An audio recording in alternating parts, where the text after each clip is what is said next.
Hey everybody, it's Josie. Welcome back to Cedar Creek Homestead. I hope you guys are doing good, that you're nice and toasty wherever you're at. Big part of the country is experiencing snow and ice. And I hope that you've got your pantries full and that you are safe and secure and that you are doing whatever projects would lighten your heart on this nasty and drizzly day. Here, I have been doing my chores. I've fed the animals and have come in. I've got chicken broth canning and so I've sat down here at the table. I have got all kinds of projects that need to be done, but in my excitement, I went to the mailbox through the past week several different times. I've had deliveries come in, and I'll just show you. Seeds have arrived, and I'm excited about that. I hope that you guys are getting your seeds ordered. It's just like everything else, guys. There are things that have been ordered. There are things that I've been trying to get that are out of stock. I've gotten a lot of stuff. I'm not going to lie to you. I have been able to get a lot of things. But there are some things that I wanted to grow this year, some things that I always grow, and I haven't been able to get my hands on. But I got myself put on a waiting list for them to let me know when those things are back in stock or available for me. And so you guys be doing your shopping too. Don't wait till the last minute to get your seeds and all the supplies that you need. I'll be setting up my shelving in here, and we've got those grow lights, and we'll be getting those set up in our trays and getting some of these seeds planted. Now some of these will go directly out in the garden when spring gets here, but some things need a head start, and we'll be taking care of that. But this is one of my favorite times of year, when you get to sit down and plan your garden and dream out all of the things that you want to grow and what you want to put up for your family, to make sure that they have good and nutritious food. And this year's no different. I've got a lot of things planned.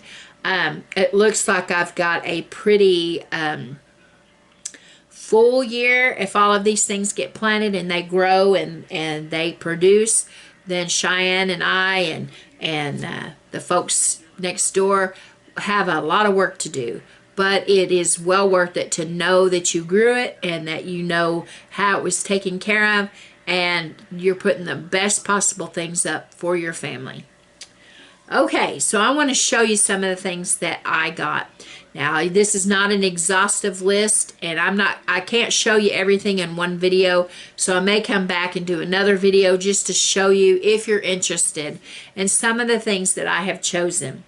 Now, I have the big in-ground garden where I grow most of the heavy crops, like the tomatoes and the beans and the green beans and okra and all of those kind of crops, the cucumbers that needs a lot of space, whether it's trellised or in bush type, whatever it is. That's where I put those things. But I also have a lot of mineral tubs. I raise cattle, and so they eat minerals, and so when those tubs are empty, we bring them in, and other family members have gifted me their mineral tubs, and so I have quite a stash of those, and those make great big huge pots to grow some of your stuff that you don't want to take up your whole garden.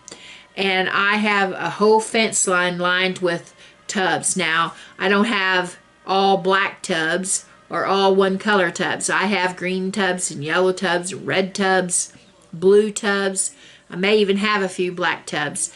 And I don't really care as long as it's growing good, nutritious food. So I'm going to show you some of the stuff that I'm going to be growing. Now, I plan on also putting out here by my outside of the house, between the barnyard and my carport. I plan on putting in some raised beds with some trellises and some different things that I can really enjoy, some things up here closer to the house that are also things that wouldn't take up much space in the garden, that really fits more for being up this way. Fun things to grow. cherry tomatoes, another one, and some of our herbal stuff that I want to grow, and medicinals, and some of my tea things that I'm going to be growing this year. So I'm excited about that. It's going to be a big venture, but it's always good for the body to be out and enjoy nature and enjoy just being out and spending time in the garden. And so without further ado, let me show you some of the stuff that I'm thinking that I'm going to grow this year. Now, out in the big garden, I'll be growing crookneck squash and zucchini squash for all of the family. And so that's usually a row, about half a row of squash that'll go out there. But one of the squashes that I like to grow, and I like to grow it in a pot because I really enjoy the plant. It's really pretty, and the squash is delicious, is this lemon squash. I've had really good luck with it, just putting it in one of those mineral tubs and making sure that it's good and watered. I don't really have a big problem with squash bugs on this plant. I won't say that they haven't gotten on there and I've had to take care of them, but it seems like they are not bothered. They're not bothered with squash bugs like what your crookneck squash and your zucchini squash is. I like to grow them up here close to the house. It seems like I can keep a really good eye on them, and they're just pleasant, and so they're really good.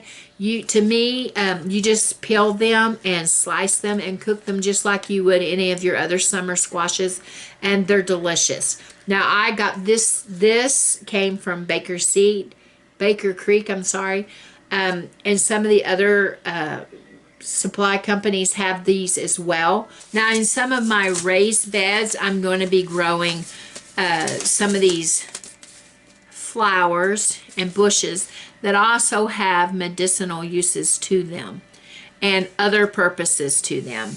I'm going to be growing borage this year. It's edible. You can eat it in a salad and it tastes kind of cucumbery.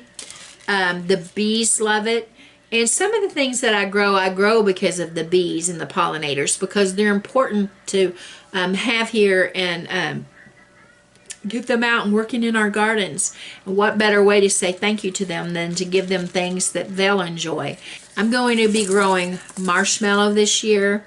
There are medicinal uses for marshmallow. It takes, I think, until the second year for you to be able to really use the marshmallow. And so I'm excited to have this. Not only will I enjoy learning and using it medicinally, but I will also enjoy those flowers. And you can see that it looks kind of like hibiscus, and hibiscus is one of my very, very favorite garden plants. Now I have grown this many times. The first time that I bought the seeds, I got them from Baker Creek, and they done well. This time I found them at Homestead, and this is roselle, and you want to plant it, and because it needs a long growing season. It makes these little calyxes, and it looks a whole lot like hibiscus. Another reason I got it. And you can, after the flower is done, you harvest these, and they're kind of fleshy.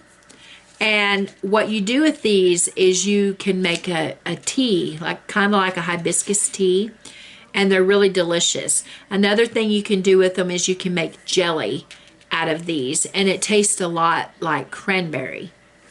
Now I'm going to grow something this year, just simply because I've been thinking about my chickens and all of the other animals that I have, and thinking about what I would do if all of a sudden you couldn't just go to Tractor Supply or anywhere else and get feed for them. Now summertime, spring, summer, fall, maybe even early winter is really easy for the chickens because my chickens free range, and so they're all the time finding worms and crickets and bugs and little mice and frogs and all that kind of stuff. But wintertime's a challenge, and so I thought, what would I do? And so I've been reading up on chicken feeds and natural feeds for them, and one of the things that I thought that I would give a shot, and and try a row, not inside the garden, but I'll find somewhere and till up a spot, and I'm going to be planting German foxtail millet. And I am going to be growing this, and it makes these big seed heads. And I'm going to gather this for my chickens and make a chicken, try my hand at making a mix for my chickens that would go a long ways if I didn't have something else to feed them. So I'm just going to give it a shot while I don't need to, so in case there is ever a reason that I need to and I know how to do it. Now, there's other things that I'm going to be growing. Chinese okra, which is loofah sponges. I'm going to be growing this because, one, I want the loofahs for use purpose around here at the house. And we're going to, Cheyenne is getting into soap making, and so there's some purposes that she can do with this. And it's fun to watch it grow. Birdhouse gourds, the same thing.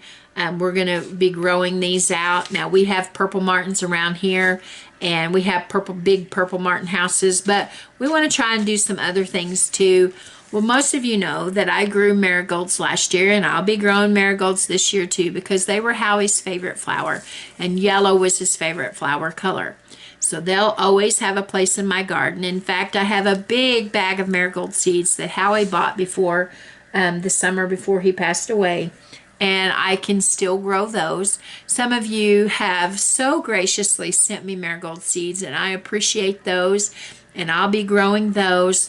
And I just want to just have marigolds all over the place, just as a nod to Howie, and something that makes your heart smile.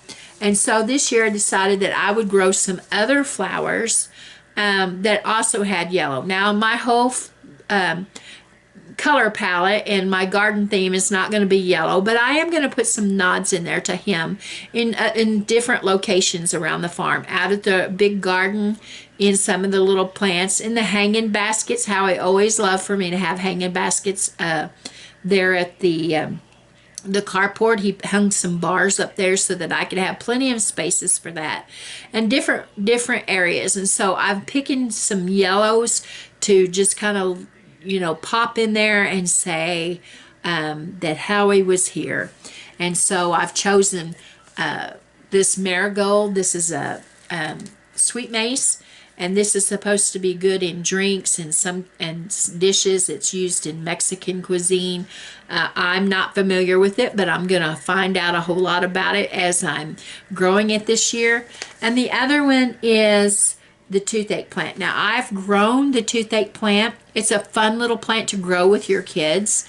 It's really pretty. They have this one that has the red middle, and they have one that's a solid yellow. And I wanted to kind of break it up a little bit with all of my yellows and add a little bit more color in there. And so anyway, this used to be something that people would use. They'd pop that off and put it in their mouth and chew it up. Don't swallow it, but chew it. And it kind of has a numbing effect in your mouth. So the first year I grew it, I was like, yeah, right. Well, it really does work. I popped it in my mouth. I am not a grass lover, so it's not something that you will enjoy, but perhaps if you have a mild mouth irritation, it would be something. But anyway, these are both going in my yellow pops throughout the farm, along with the marigolds. There's some really pretty calendulas I'm working on getting. I have found some really pretty ones, but they were sold out, so I'm on the waiting list for them. And then sunflowers. I'm going to be getting in some different colors of sunflowers and some zinnias that have yellows, but like I said, I'm not going all yellow. I've got believe me, I have lots of flower seeds and lots of plants, but I would just want some pops of yellow throughout there.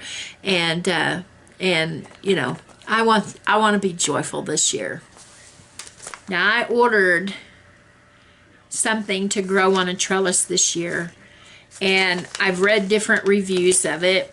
Some people like them in stir fries and different ways, and I'm not really sure that I would like it that way. Some people didn't really like the taste of the pods. They said they kind of tasted watered down. You may really like them. And it is the Chinese red noodle bean. I'm going to grow them on a trellis just because. Now, I've read reviews that people say that when they let these dry on the vine and they shelled them out, that they tasted kind of like a cowpea. I don't know if that's true, but I'm going to find out. And I'm growing them just because I want to. And I think that there'll be a conversation starter, that it'll be something that people will wonder about. And we'll see. Some of the other things that I want to grow on my trellises out in my new garden this year is the Kajari melon. Now, I've heard a lot of you talk about this and say that it's really delicious, and I love fresh melons, and most of my family does too. Now, Howie did not like watermelon or cantaloupe. I finally got him to enjoy a little bit of watermelon, but for him, a little bit went a long ways. He never enjoyed these kind of melons at all. Cheyenne and Blade like them, and my in-laws like them, so I'm going to be planting Kajari melons, and I like the looks of them. I think they're interesting. I have these other melons, and y'all forgive me. I know that I will butcher the names of them, so I'm not going to tell you the name. I'm just going to show you the packages. Now, I realize that we eat with our eyes first, and that's what I've done with this. I think that this is a beautiful little melon, and I'm going to grow this one in my new garden. And this one.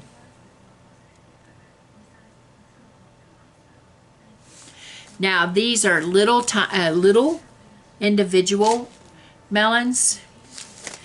The package says, and it's an historic melon from India.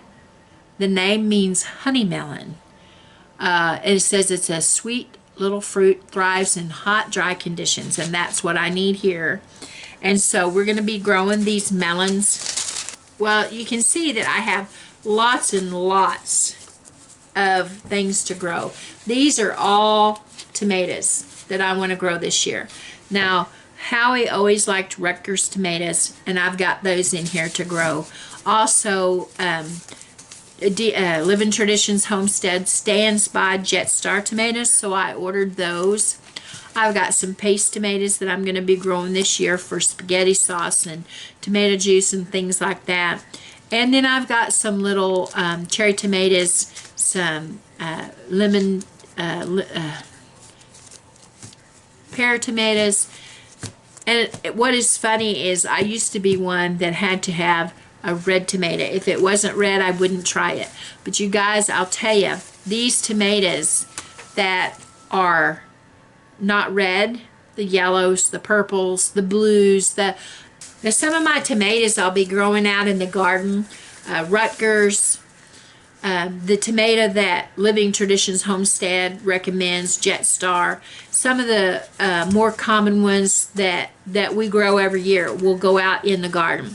But this year I decided to put my cherry tomatoes up closer to the house, probably in this new little garden that I'm going to be putting in, simply because we can go out there and kind of snack, and family members and the littles, when they're here, my nieces and nephews, they can go out there and they can get those little cherry tomatoes. Seems like this last year our tomato forest, the cherry tomatoes just kind of got swallowed up. So I'm going to be growing the cherry tomatoes up here, which is I've got yellow pear, and I've got some other little yellow tomatoes. I've got a new Tumbling Tom yellow tomato, and it is to go in a hanging basket. I'll show you the package. There's no picture. These come from Totally Tomatoes. And the chocolate cherry is delicious, my favorite. We'll be growing those. And so there's all kinds of different tomatoes that I've never grown before, and I'm going to be growing those in the tubs just to kind of trial them and to have fun. Now I've got way more seeds than I've got time. I just want to get on here and show you some of the things that I've got. I have lots more coming, but I'm just letting you guys know. Don't forget to order your seeds. There are some that are already running out, but don't just go in and grab just to have them. Get what you'll eat, grow what you'll eat, put up what you'll eat with your family. Don't grow and put up a lot of stuff that'll just go to waste. Your time is valuable. Your growing space is valuable.